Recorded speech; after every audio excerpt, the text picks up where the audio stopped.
Good morning বন্ধুরা, কেমন আছো তোমরা সবাই? প্রতিদিনের মতো আজকেও 5:30 থেকে সকালটা শুরু হলো। আজকের ওয়েদারটা কিন্তু বেশ সুন্দর, বৃষ্টি নেই, তবে আকাশটা পুরো মেঘলা করে আছে। এখন ওই 5:45 মতো বাজে, যোগা ক্লাসে যাওয়ার জন্য আমি রেডি হয়ে গেছি। এসে আবার তোমাদের সাথে কথা হবে। হ্যালো বন্ধুরা, 8টার দিকে আমি যোগা ক্লাস থেকে চলে এসেছি। এরপর স্নান করে পুজো হয়ে গেছে, এখন রেডি হয়েছি আর যাব হলো একটু বাড়িতে। আজ আমি একদম ফ্রি, কোনো রান্না বান্না নেই। যেদিন রান্নাবান্না থাকে না সেদিন আমার খুব ভালো লাগে। ভেবেছিলাম আর একটু আগেই যাব, তবে ঘরের কাজকর্ম এইসব করতে করতে 11টায় বেজে গেছে। আমি বাইরে দাঁড়িয়ে আছি, রোহান এখনো আসেনি। দুজন মিলে যেহেতু যাব, সকাল থেকে তো খুব করে বৃষ্টি হয়েছে, এখন আবার রোদ উঠেছে। তবে আকাশটা কিন্তু মেঘলা করে আছে, না জানি কখন বৃষ্টি হয়। একদিকে আকাশটা মেঘ করে আছে, আবার এমন রোদ উঠেছে যে তাকানোই যাচ্ছে না। বাড়ি থেকে বেরিয়ে একটু হাঁটছি, কারণ রাস্তায় একটাও টোটো পাচ্ছি না। ওই সামনের মোড় থেকে টোটোতে উঠবো। কতক্ষণ ধরে দাঁড়িয়ে আছি, একটাও টোটো পাচ্ছি না। বাড়ি থেকে বেরিয়ে না এতক্ষণ দাঁড়িয়ে থাকতে ইচ্ছা করে না। যেহেতু রবিবার, রাস্তাঘাট একদমই ফাঁকা, টোটো তো দেখতেই পাচ্ছি না। আর রোদটা এমন ভাবে উঠেছে, তারপর অনেকক্ষণ দাঁড়িয়ে থাকার পর এই যে টোটো পেয়ে গেছি। এই দোকানে একটু দাঁড়িয়েছিলাম মিষ্টি নেওয়ার জন্য, তারপরে এই যে বাড়িতে চলে এসেছি। আমাদের এদিকে রাস্তাটা এমনিতেই ভালো না, বৃষ্টিতে একদম পুরো জল কাদা হয়ে একদম একাকার অবস্থা। বাড়িতে এতজন মানুষ, কাউকেই দেখতে পাচ্ছি না টোটো থেকে নেমে। আর রোহান এদিকে টোটো থেকে নেমেই সোজা ঘরে হাঁটা দিয়েছে, আর আমি এদিকে গেটটা লাগিয়ে এখন যাই ঘরে। মা মনে হয় এদিকে দোকানে আছে, আর এই যে এদিকে গুডলি দেখি কাজ করছে এসে। আমি তো আজকে বাড়িতে কাজ করার কেউ নেই। পিয়া এদিকে রান্না করছে আর মা এদিকে দোকানে। মা এদিকে সারাদিন দোকানেই ব্যস্ত থাকে, দোকান ছেড়ে আসতেই পারে না, একটু পরপর শুধু এসে ডাকতে থাকে। ঘরে ঢুকেই যে রোহান কোথায় গেল দেখতে পাচ্ছিলাম না, তারপরে এসে দেখি এদিকে বসে আছে। আর আমার তো এদিকে খুব খিদে পেয়ে গেছে। এই ঘরটা না আমার খুবই ভালো লাগে। এটা হলো যে গুডলির ঘর, এই যে ওর এটা পড়ার টেবিল। এদিকটা এত সুন্দর গাছপালা না, খুব সুন্দর লাগে, চারিদিকে একদম সবুজ। বৃষ্টির জন্য পুরো এদিকটাতে জঙ্গল হয়ে গেছে, যেহেতু ফাঁকা মাঠ। তারপর আমি চটপট করে খেয়ে নিলাম, আমার প্রচন্ড খিদে পেয়ে গেছিল। তারপরে এই যে এখন রান্নার লোক চেঞ্জ হয়ে গেছে। এতক্ষণ তো পিয়া রান্না করছিল, মা দোকানে ছিল। এখন পিয়া পুজো দিচ্ছে, মায়ের দিকে রান্না করছে, আর গুডলি দোকানে আছে। মায়ের দিকে ছোট মাছ ভাজছে, আর এদিকে আয়ের মাছ মেখে রেখেছে, আয়ের মাছ রান্না করবে। এই যে পিয়া স্নান হয়ে গেছে, পিয়া এদিকে পুজো দিচ্ছে। রোহান খেয়ে দিয়ে চলে গেছে। আমি এখন, আমার টাইম কাটছে না, গুডলিকে খুঁজছিলাম, গুডলিকে পাচ্ছিলাম না। তারপরে মনে পড়লো ও গুডলি তো দোকানে আছে। দোকানে একটু পরপর লোক আসে, তাই দোকান ফাঁকা রেখে এদিকে আর আসতে পারে না। তাই আমিই যাচ্ছি গুডলির সাথে একটু গল্প করতে। আসার পর থেকে তো গুডলির সাথে গল্পই করা হয়নি। গুডলি এদিকে কাজ করছিল, তারপর এদিকে দোকানে চলে এসেছে। কিরে চাটনি,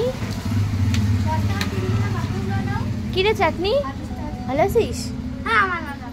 চাটনি না, হ্যাঁ তোকে তো আমরা চাটনি বলেই চিনি। আমি এতদিন পরে তোকে দেখলাম, কিন্তু এখন আমরা কিসের চাটনি খাবো? এখন তো বর্ষাকাল, আনারস, আম তো চলে গেছে, কাঁচা আম তো পাওয়া যায় না এখন আর।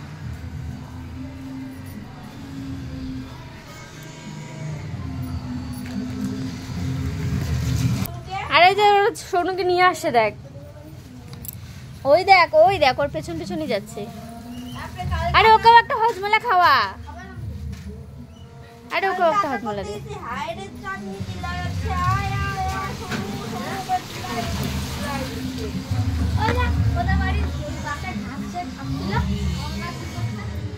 কি রে ভাত খাচ্ছিস?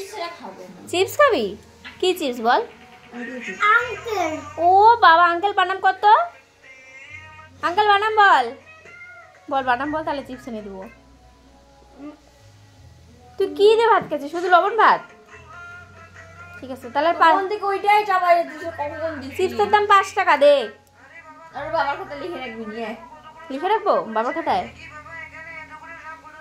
বল লিখে লিখে রাখবো। কয় টাকা লিখে রাখবো? 10 টাকা। কয়টা চিপস লাগবে বল? চেন ধরে দিব, তাহলে চেন ধরে লিখে রাখবো। একটাই হয়ে যাবে, ঠিক আছে। তো চিপস এনে হাতে ধর একটা। এদিকে দেখতে দেখতে দুপুরও হয়ে গেল। মার রান্না বান্না প্রায় কমপ্লিট, সবাই একটু কাজে ব্যস্ত, তাই আমি এখন একটু দোকানে এসেছি। কারণ একটু পরপর শুধু ডাকে, কাউকে না কাউকে আসতেই হয়। কিছু খেতে ইচ্ছে করছিল, কিন্তু ফ্রিজ খুলে কি খাবো বুঝতে পারছিলাম না। সবই এত ঠান্ডা হয়ে আছে, তারপরে ভাবলাম একটা ফ্রুটি খাই। এটাতে পুরো ডেরি মিল্ক ভর্তি। ডেরি মিল্ক আমার ভালো লাগে না, আমি কিটক্যাট খুঁজছিলাম। কিটক্যাট যখন পেলাম না, তারপরে ভাবলাম একটা মাজা নিয়ে নিয়েছি। এখন যাব হলো ছাদে। গুডলি স্নান করতে গিয়েছিল, ওকে বলেছিলাম স্নান করে আসলে তারপরে ছাদে যাব।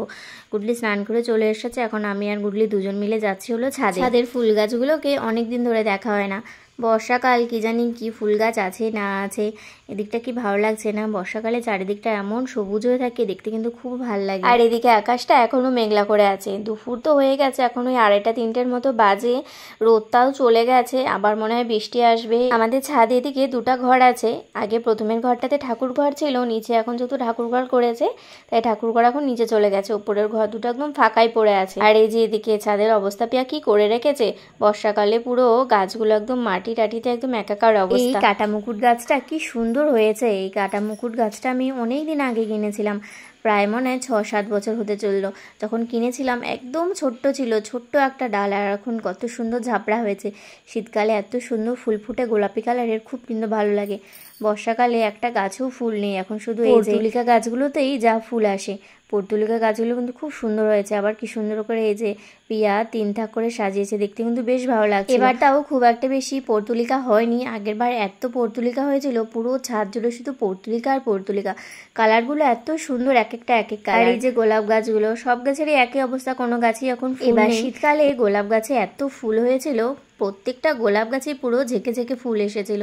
অনেকগুলোই গোলাপ গাছ আছে, 4-5টা, সব গাছে অনেক ফুল এসেছিল।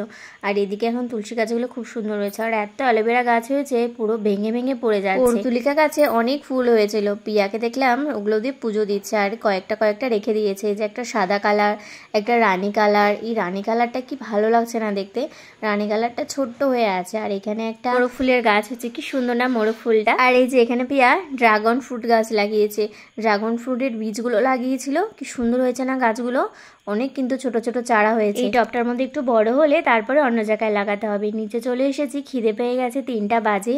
গুডলিকে বললাম আমার তোর জন্য দুজনের জন্য ভাত বাড়, আমরা দুজনে একসাথে। গুডলি এদিকে ভাত বাড়ছিল, আমি এদিকে দেখলাম যে আজ কি রান্নাবান্না হয়েছে। মা এদিকে আজকে সব একাই করেছে, মা আজকে অনেক রান্নাবান্না করেছে। এখানে ছোট মাছের চচ্চড়ি করেছে, আয়ন মাছ করেছে, মাছের মাথা দিয়ে লাউর ঘন্ট করেছে। আমাদের ভাত বাড়তে বাড়তে দেখি রোহানও চলে এসেছে, তাই ওকে আগে খেতে দিয়ে দিলাম। এবার আমি আর গুডলি খেয়ে নেবো। গুডলি এই যে এখনো ভাতই বেড়ে যাচ্ছে, এতক্ষণ ধরে দাঁড়িয়ে। যাই হোক, খাওয়া দাওয়া করে নিলাম, তারপর আমি এদিকে একটু মার সাথে গল্প করছিলাম। আর এদিকে এসে দেখি ওরা 3জন মিলে বসে বসে লুডো খেলছে। আমাকে একবারও ডাকেও নি, আমি বললাম আমাকে খেলা নেই, ওরা আমাকে আর খেলাও নিল না।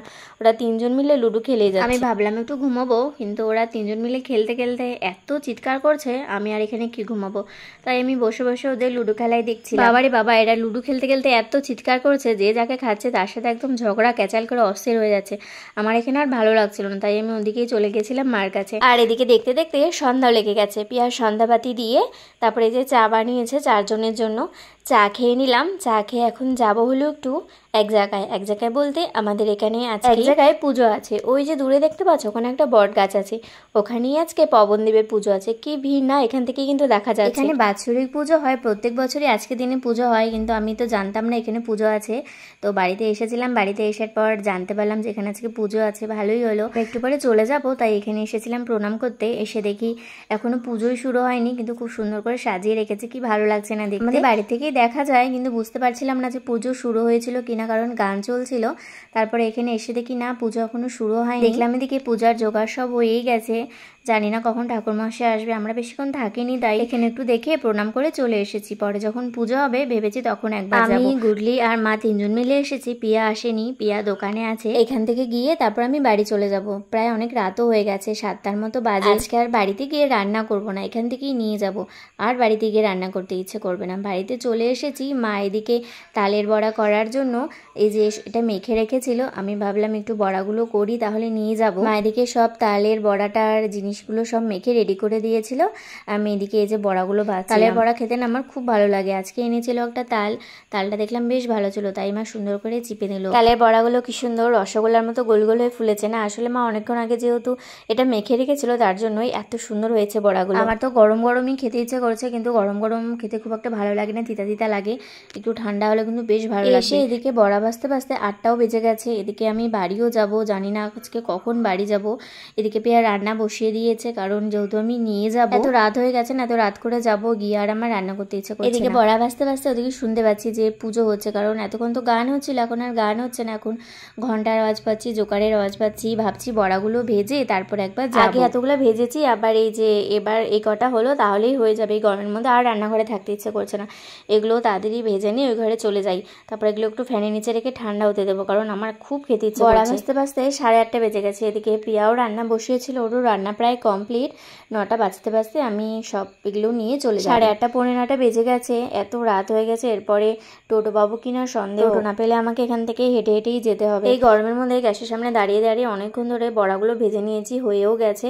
এবার হচ্ছে খাওয়ার পালা, কিন্তু এত গরম খাবো কেমন করে বুঝতে পারছি না, তাই ফ্যানের নিচে এনে রেখে দিয়েছি। যেই বড়া ভেজে বাটিটা দিকে নিয়ে এসেছি, তখন সবাই বড়া নিয়ে কাড়াকাড়ি শুরু করেছে। এদিকে ওগুলো করতে করতে এদিকে 9:30 বেজে গেছে।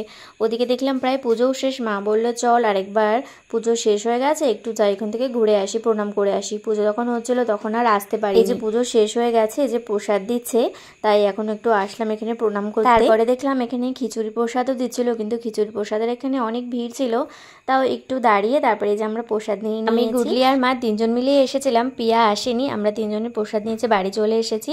এবার আমি বাড়ি চলে যাব, সব কিছু নিয়ে নিয়েছি। আজকের এই ভিডিওটি তাহলে এখানে শেষ করছি। Thank you for watching, bye bye বন্ধুরা।